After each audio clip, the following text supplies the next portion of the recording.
posso mais. E eu tava numa outra reunião, eu vim só para honrar você mesmo, viu? Pelo trabalho que você está fazendo, é lindo o que Deus colocou no coração de Elias, de colocar todos os missionários, pastores que estão na Itália e aqui na Europa. Quem não é da Itália? A maioria, bem-vindos nessa nação maravilhosa. Aqui tem uma boa comida, aproveitem. Tem um bom Deus também, viu? Deus está fazendo coisas maravilhosas. Eu creio, vocês são da Europa. Quem é da Europa? Quem é da Europa, do Este Europeu? Olá, parabéns. Vocês são um povo com a pele dura, porque para vir para cá é povo com a pele dura. Amém? Vocês sabem, quem me conhece? Oi, para aqueles que não me conhecem. Eu tô aqui na Itália há 34 anos, esse ano, 35 anos. Eu vim com 19, faço as contas, eu sei que eu sou conservada no óleo de Jesus. Mas eu queria só deixar, assim, alguns conselhos que funcionaram muito pra gente. Nós temos hoje igreja em vários lugares da Europa, muitas igrejas quase na Itália inteira. As nossas igrejas são igrejas italianas, e não são igrejas de brasileiros. Eu amo os brasileiros, mas como eu digo sempre, eu não deixei minha casa, minha mãe e meu pai para comer coxinha no exterior. Eu como coxinha na minha casa. E eu creio, nós vivemos, e o Brasil tem vivido algo maravilhoso. Eu creio que quando Deus tira a gente dali para vir para cá, é porque Ele quer que tudo que nós experimentamos e vivemos, e esse fogo, essa paixão por Jesus que nós temos, que a gente possa contagiar o povo na Europa. Amém? E é o que Deus está fazendo. É um período maravilhoso para a Europa, é um período maravilhoso para a Itália. Assim, Deus está fazendo coisas lindas. As igrejas estão crescendo, as igrejas italianas estão crescendo. Tem boas notícias, amém? Eu sei que tem também ruim, mas eu quero colocar meu olho nas boas. E eu quero dar alguns conselhos para vocês que funcionou para mim. O primeiro conselho que funcionou para mim é aprender a língua da onde eu estava. Eu falo italiano hoje, não para ser assim orgulhosa, mas melhor do que os italianos. Às vezes até dou uma corrigida neles. Assim. Porque eu creio que uma das coisas mais importantes para que você se sinta parte de um lugar é falar a língua. Não sei se vocês sabem, mas os romanos, quando eles iam em qualquer lugar, a primeira coisa que eles faziam era implantar a língua deles, onde eles estavam. Assim os espanhóis, por exemplo. Os espanhóis, eles têm muito mais conquistas do que os italianos, porque os italianos chegavam lá e se adaptavam à cultura. E ninguém nem fala italiano onde eles estiveram, tipo na Etiópia. Mas os espanhóis chegavam, a primeira coisa é a língua. Então a língua é muito importante. A outra coisa que é muito importante é estar com as pessoas locais sem ficar falando do teu país. Se tem uma coisa que o povo não suporta, é o brasileiro que fica o tempo inteiro falando, lá no Brasil, você come uma carne e fala, mas lá no Brasil... Você toma um vinho e fala, mas lá no Brasil... Isso é horrível, porque o povo... É como se você for para o Brasil, você está no Brasil e eles começam a falar, a Itália é muito mais legal.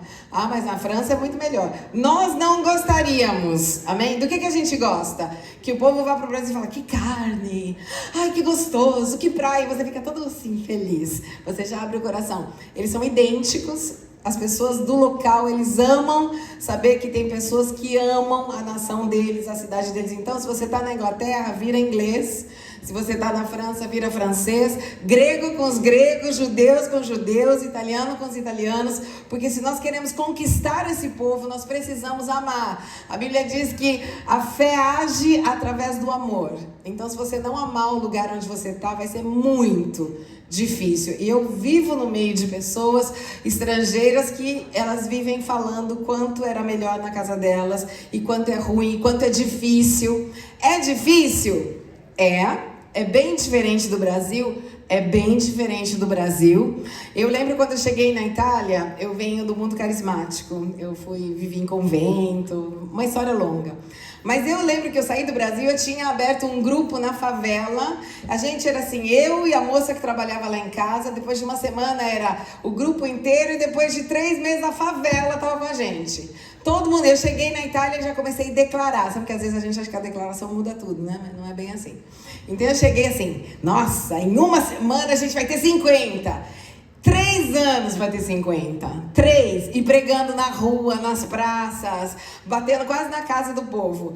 Por quê? Porque a gente está vivendo o que chamam de pós-cristianismo. Eu não chamo de pós porque eu não acredito nisso, eu creio na Bíblia. Mas eles já ouviram, você vai falar de Jesus, eu já ouvi, eu já sei. A gente foi pregar uma vez na Inglaterra e o povo parava assim, imagina, a gente já viu gente pregando na rua. Então é verdade isso? É verdade que as pessoas estão muito humanistas, assim, criancinhas de 5 anos dizem Deus não existe, mas Cristo em nós, esperança da glória. Amém? Eu não acredito que quando o cristianismo começou a crescer no mundo inteiro, eles iam onde todo mundo já era crente. Eles iam em lugares onde eles apanhavam, tomavam chá de tomate, o povo não acreditava, eles eram idólatras, tinham ídolos. Às vezes viam até as pessoas que se moviam no sobrenatural, como Paulo, etc., como deuses. Então não é diferente. Se Deus pode mudar a cultura da época com algumas pessoas, ele ainda é Deus. A Bíblia diz que ele é o mesmo ontem, hoje e para sempre. Então o que eu creio é que nós temos que entrar aqui com fé. Ah, mas é difícil, já chorei muito, já preguei e ninguém se converteu. Sabe quando você prega, jejua e fala, agora vai vir uma multidão e veio ninguém? Amém. Quando você falou, agora eu vou orar pela providência de Deus, porque você ouve um monte de histórias, você viveu Deus provendo, aí você ora e você jejua e fala, agora vai prover. E não proveu. Mas eu acredito que Deus estava formando a gente, um povo com a pele dura, porque para estar aqui numa nação onde é dura, você tem que ser mais duro do que eles. Na Itália tem uma frase muito legal que eu vou ensinar para vocês, que diz assim, quando il gioco si fa duro, procura repetir, quando il gioco si fa duro, quer dizer, quando o jogo é difícil, i duri iniziano a giocare. Quer dizer, quando o jogo tá difícil, tá duro, tá difícil, as pessoas duras, fortes, começam a jogar. Amém? Então eu creio que precisa de pele dura. Eu fui a primeira pastora mulher da Itália inteira. Você pode imaginar, a gente tem igrejas na Itália, quem mora aqui sabe, com véuzinho na cabeça, homem de um lado, mulher do outro. Imagina assim, crítica, tá tudo errado, não é de Deus. Hoje todo mundo é amigo. Porque você sabe que é assim, você não é de Deus, aí você fica famoso, todo mundo fala, eu sempre acreditei em você. Você sabe que é mentira, você fala, verdade, eu sempre soube. Mas não importa. Porque a gente não está aqui para que o povo goste de nós. Paulo diz em Gálatas, se eu estivesse aqui para que os homens me amassem, eu estou traduzindo porque eu não sei mais a Bíblia em português, eu não seria mais servidor de Cristo. Então não importa, você não está aqui para que eles gostem de você, você está aqui para pregar o Evangelho. E você não está aqui para ser feliz, você está aqui para obedecer o chamado que Deus te deu. E quem caminha na obediência vai ter a recompensa do Senhor. Amém? Então, outro conselho é, vai assim, é do tempo de João Batista que os duros, os fortes conquistam. Então, eu quero tirar também uma outra coisa, essa coisinha que todo mundo fica falando do Brasil aqui, ai, o cristão, coitadinho, a gente fica assim fazendo cura interior, desde que eu tenho 5 anos, o cara está 200 anos na igreja, até hoje não foi curado da ferida com o pai. Nós temos aqui o sangue de Jesus. O sangue dos mártires. Se tem uma nação que sabe o que quer dizer isso, é essa. A gente tem gente aqui que o tataravô deles morreu dentro da boca de um leão. Nós somos filhos desse Deus. Não pode ser que a gente fique chorando em cada lugar porque não está dando certo. E daí se não deu certo? Você não está aqui para dar certo, você está aqui para pregar o Evangelho. Eu não creio que todo lugar onde Paulo foi, você lê a Bíblia mais do que eu espero, deu tudo certo. Mas ele não estava lá para que desse certo. Jesus não foi para que desse, ele estava ali para pregar o Evangelho. Então, que você coloque esse objetivo. Tempo ruim, chuva, sol, eu estou aqui para pregar o Evangelho. Amém? É esse o objetivo. O fruto não pertence a você, o fruto pertence a Deus. Mas eu creio que vai ter fruto em nome de Jesus. E a última coisa que eu queria dizer para você é, procure estar com pessoas que estão dando certo. Porque o que a gente faz? A gente fica criticando. Aquela pessoa deu certo, aquela igreja está grande. Aí você fala, porque eles pregam o mundo. Pode ser que não, né?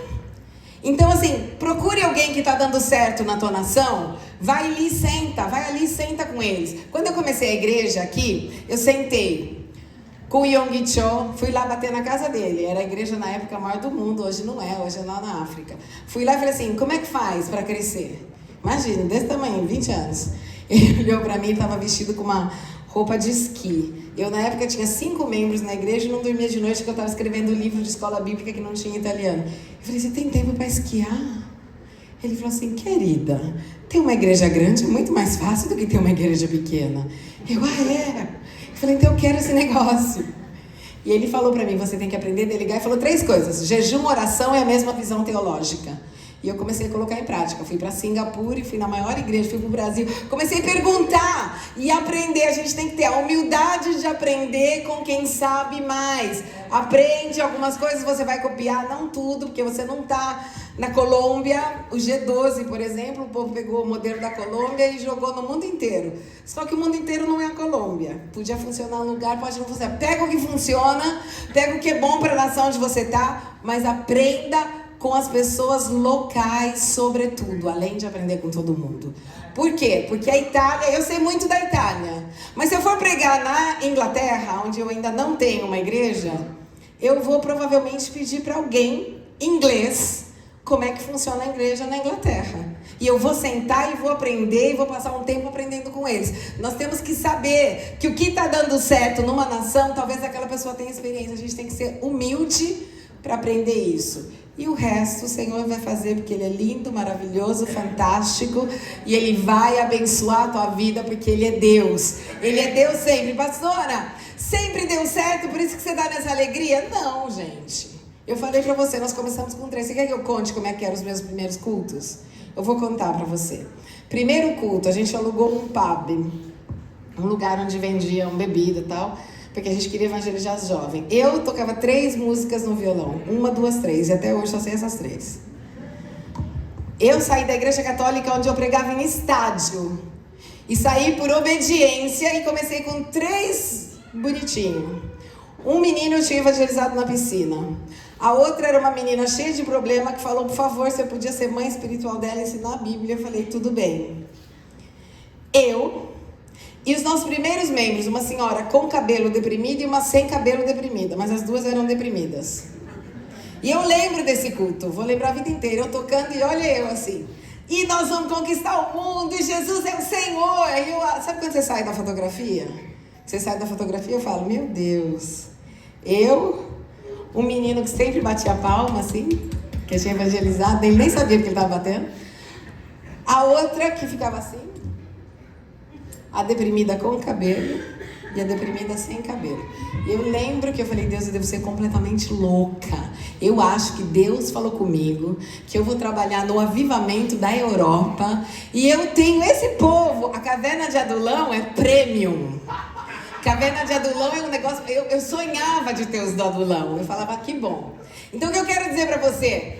Não importa. Eu pensei, eu sou louca, mas quando você tem fé... Aqui dentro, você não pode ir embora, você sabe disso. Porque muitos de vocês já quiseram ir embora, mas você não pode, porque você vai estar desobedecendo a Deus. Siga o que o Senhor está falando, porque na obediência tem sempre recompensa e vai dar certo. Em nome de Jesus, que Deus te abençoe.